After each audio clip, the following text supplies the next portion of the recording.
tous et bienvenue pour ce nouvel épisode de notre Speakeasy. Bonjour à tous. Ce mois-ci, nous recevons Amaury Texier, responsable commercial de l'offre financière au sein du groupe Consulting Partners et spécialisé dans le crowdfunding à travers la filiale Finpol, partenaire LPF. Bonjour Amaury. Hello Amaury. Bonjour Charlotte, bonjour Matt. Donc, pour cet épisode, nous allons parler du crowdfunding, qui est un marché qui prend de plus en plus d'ampleur et devient incontournable dans la construction d'un patrimoine. Plus précisément, nous allons effectivement nous intéresser au crowdfunding et à l'offre proposée par la filiale Finpol du groupe Consultim. Et dans un premier temps, Amaury, pourrais-tu te présenter et nous parler un peu du groupe Consultim et plus précisément de Finpol? Avec plaisir. Donc, bonjour Charlotte, bonjour Matt et bonjour à tous. Amaury Texier, chargé de partenariat sur l'offre financière du groupe Consultim.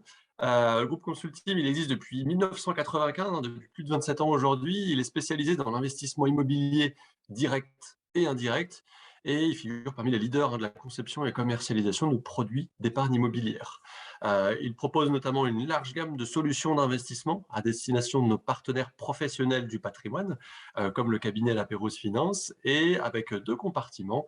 Un compartiment en immobilier direct, où on va avoir une offre en LMNP, donc location meublée non professionnelle, en Pinel et en nue propriété, et une offre également en immobilier indirect avec la SCPI, un EPCI et Finpol, qu'on va évoquer aujourd'hui, notre offre en crowdfunding.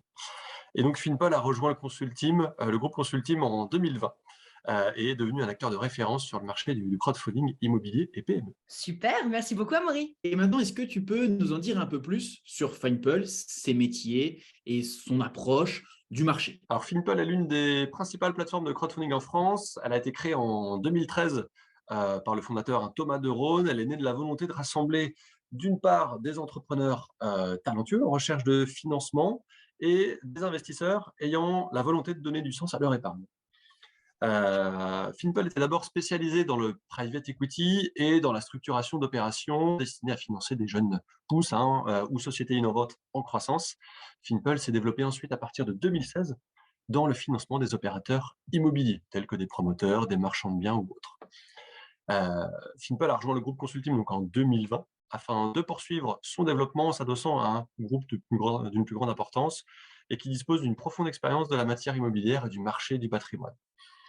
Aujourd'hui, Finpol chez Consultim, c'est 28 collaborateurs, 170 opérations financées pour un encours proche des 180 millions d'euros et qui propose deux offres complémentaires, une offre de financement de PME en actions ou en obligations et une offre de financement d'acteurs immobiliers, des promoteurs ou des marchands de biens, en obligations uniquement.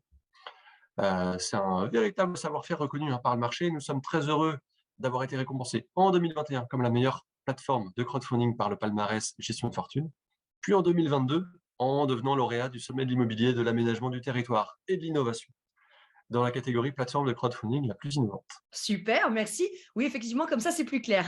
Oui, merci Amaury pour ta présentation de Finpol. Maintenant, concrètement, en quoi consiste le crowdfunding pour nos investisseurs? Et je crois, donc, comme tu disais, qu'on peut retrouver une offre obligation, donc en dette, et une autre en equity, donc en action. Si tu peux nous présenter ces deux offres et nous expliquer en quoi elles sont différentes l'une de l'autre.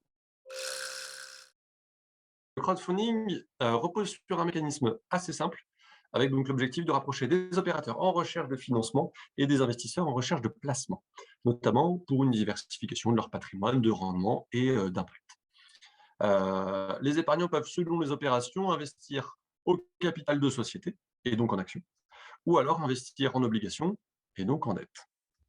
Elles sont différentes de par leur nature et leur destination, mais sont également complémentaires.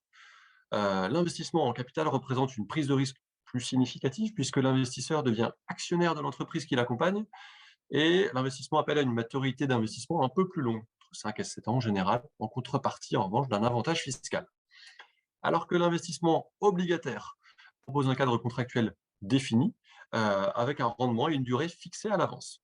Donc l'investisseur connaît toutes les caractéristiques avant d'investir en obligation. Ok, donc l'offre en obligation apporte une durée d'investissement moins longue et un risque un peu moins important que l'offre en equity. Oui, d'ailleurs, je crois que vous montez des levées de fonds obligataires sous différentes formes.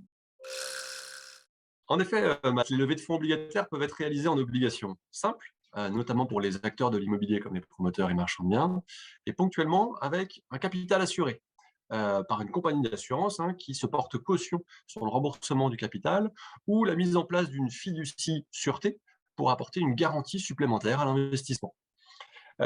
Concernant les levées de fonds entreprises ou PME, elles permettent de financer le tissu entrepreneurial local et des sociétés à impact notamment, social ou environnemental par exemple. Et nous intervenons dans ce cas sous le mécanisme de l'obligation convertible. Ah yes, donc ça pourrait être une bonne alternative à du fonds en euros à condition d'avoir le temps. En effet, le sous-jacent, c'est une obligation, comme pour le fonds en euros. En revanche, la liquidité est plus limitée que le fonds en euros puisque l'investisseur n'a pas la possibilité de revendre son investissement à tout moment, mais en contrepartie, le rendement est donc plus élevé. Et pour ce qui est de l'offre en equity, elle peut apporter une réduction d'impôt de 25%, c'est bien ça? Tout à fait, Matt, c'est exactement ça. Si un particulier souhaite participer à des levées de fonds en actions, au-delà d'une espérance d'une plus-value à la sortie, il bénéficie dès l'investissement d'une réduction d'impôt de 25% du montant investi. Ah oui, donc il y a vraiment beaucoup d'intérêts et d'avantages à faire du crowdfunding. Complètement. D'ailleurs, maintenant que nous y voyons plus clair sur cette offre, quelle est la valeur ajoutée du crowdfunding afin de compléter la diversification des patrimoines? Eh bien, comme nous venons de le voir, effectivement, il y a une certaine attractivité fiscale à réaliser des investissements en crowdfunding, mais au-delà de cet aspect fiscal, les principaux avantages sont les suivants. Une durée d'investissement assez courte pour les obligations. En général, les durées vont de 18 à 36 mois. Un ticket d'entrée relativement faible, puisque accessible à partir de 1 000 euros. Un couple rendement-risque optimisé grâce à la sélectivité de nos investissements. Et enfin, donner aussi du sens à son épargne via des investissements à impact ou locaux, permettant ainsi de financer des acteurs économiques de demain. Et maintenant, Amaury, c'est le moment préféré de Charlotte. Donc, c'est le moment qui permet de bien visualiser et de comprendre. Donc, c'est le… Cas concret. Oui, Amaury, peux-tu nous présenter une offre en obligation et une offre en equity? Bien sûr, Charlotte. Par exemple, nous avions une opération qui vient de se terminer, qui était située rue du Havre, dans le 8e arrondissement à Paris, donc à côté du métro Havre-Comartin.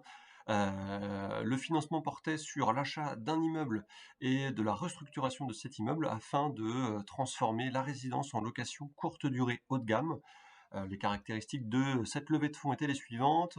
Nous étions sur un financement de 8 millions d'euros au global, une durée d'investissement de 24 mois et un rendement prévisionnel de 8,5% par an. Nous avons également une opération en action qui vient tout juste de se terminer. Elle était réalisée avec la société Atmotrack, société nantaise qui conçoit et fabrique des capteurs de pollution atmosphérique. Cette société avait récemment signé des contrats qui lui assuraient une croissance de son activité et donc de son chiffre d'affaires dans les années à venir. Merci beaucoup. Donc maintenant, si je veux investir sur l'une de ces offres, quelles sont les démarches à effectuer et quel est le ticket d'entrée minimum? Tout d'abord, le client parle évidemment à son CGP préféré, en l'occurrence le cabinet Aperos Finance, pour qu'il lui préconise les investissements correspondant à son profil et son horizon d'investissement. Par ailleurs, le parcours d'inscription et de souscription est entièrement digitalisé et peut se réaliser en quelques minutes. Juste un petit point de vigilance que je voulais apporter.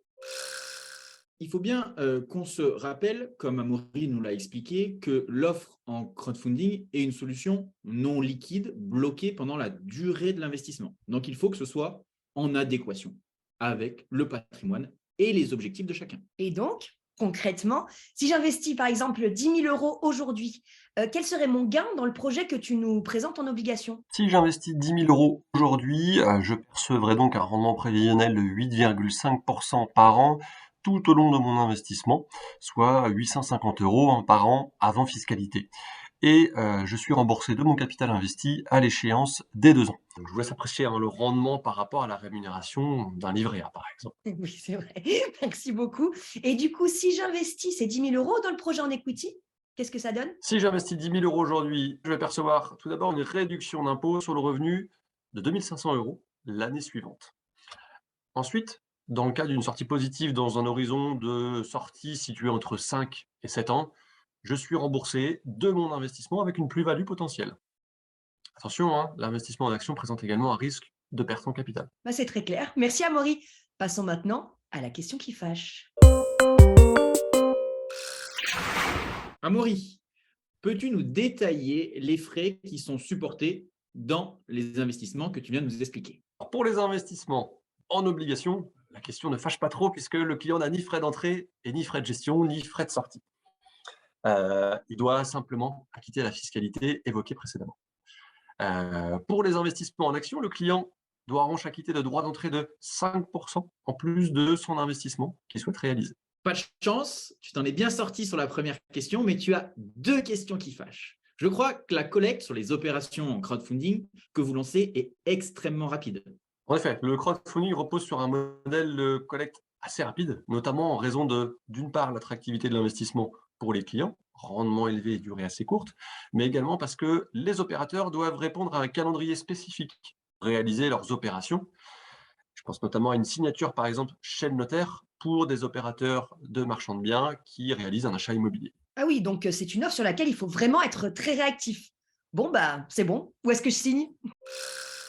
Merci beaucoup, Amaury, d'avoir accepté notre invitation. Et pour toutes ces informations, reviens quand tu veux. Merci pour ces échanges et pour votre invitation et à très bientôt pour une nouvelle vidéo ensemble. Salut Amaury, merci beaucoup. Voilà, j'espère que cet épisode vous a éclairé sur ces nouveaux canaux d'investissement.